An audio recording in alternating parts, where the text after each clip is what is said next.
पवित्र शास्त्र बायबल वाचन कार्यक्रम प्रेषितांची कृत्ये अध्याय 11 मराठी. प्रेषितांची कृत्ये अध्याय 11. प्रेषितांची कृत्ये अध्याय 11. पेत्र आपल्या कृतीचे समर्थन करतो. पेत्र आपल्या कृतीचे समर्थन करतो. प्रेषितांनी व यहुदिया प्रांतात असलेल्या बंधुजनांनी असे ऐकले की विदेशी लोकांनीही देवाचे वचन ग्रहण केले. मग पेत्र येरुशलेमास गेला तेव्हा सुनता केलेले लोक त्याचबरोबर वादविवाद घालू लागले की सुनता न केलेल्या माणसाकडे जाऊन त्यांच्याबरोबर तू जेवलास. तेव्हा पेत्राने आरंभ करून अनुक्रमाने सविस्तर सांगण्यास सुरुवात केली. मी यापो नगरात प्रार्थना करीत होतो तेव्हा समाधीत मी असा एक दृष्टांत पाहिला की एक पात्र उतरले. ते मोठ्या चादरीसारखे 4 कोपरे धरून आकाशातून सोडलेले असे माझ्यापर्यंत आले. त्याकडे मी न्याहाळून पाहून विचार करीत होतो. तो पृथ्वीवरले चतुष्पाद प्राणी, श्वापदे, सरपटणारे जंतू व आकाशातील पाखरे अशी दृष्टीस पडली. आणि मी अशी वाणी ऐकली की पेत्रा, उठ, मारून खा. परंतु मी म्हणालो, नको नको प्रभू, कारण निषिद्ध किंवा अशुद्ध असे काही माझ्या तोंडात अजून कधी गेले नाही. मग दुसऱ्यांदा आकाशातून वाणी होऊन ती मला म्हणाली, देवाने जे शुद्ध केले ते तू निषिद्ध मानू नको. असे 3दा झाले.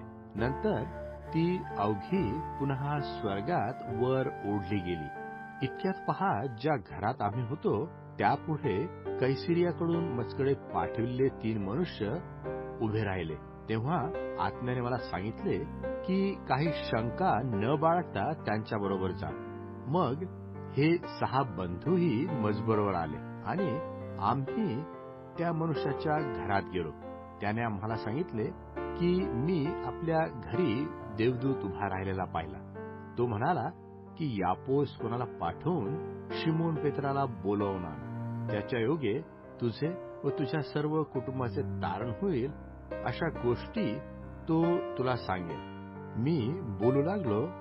तोच जसा आरंभी आपल्यावर तसाच त्याचवर पवित्र आत्मा आला. तेव्हा प्रभूने सांगितलेली गोष्ट मला आठवली.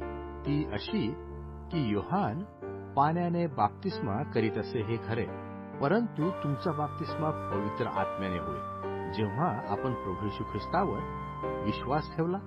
तेव्हा जसे आपणास तसे त्यासही देवाने सारखेच दान दिले. तर मग देवाला अडविणारा असा मी कोण? हे ऐकून ते उगे राहिले आणि देवाचे गौरव करीत बोलले. तर मग देवाने विदेशी लोकांसही जीवन प्राप्तीसाठी पश्चातापाची बुद्धी दिली. विदेशी लोकांमधून झालेल्यांची अंत्योखियातील ख्रिस्ती मंडळी. विदेशी लोकांमधून झालेल्यांची अंत्योखियातील ख्रिस्ती मंडळी. स्तेफनावरून उद्भवलेल्या संकटामुळे जे पांगले होते ते फेनिके, कुप्र व अंत्योखिया येथपर्यंत यहुद्यास मात्र देवाचे वचन सांगत असत. तरी त्याचपैकी कित्येक कुप्री व कुर्नेकर होते. त्यांनी अंत्योखियात येऊन प्रभू येशूची सुवार्ता हेलेनी लोकांसही सांगितली.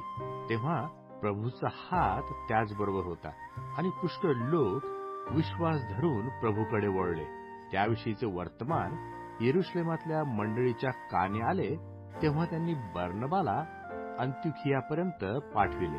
तो तेथे पोहोचल्यावर देवाची कृपा पाहून हर्षित झाला आणि त्याने त्या सर्वांस बोध केला की निश्चयपूर्ण चित्ताने प्रभूला बिलगून राहावे.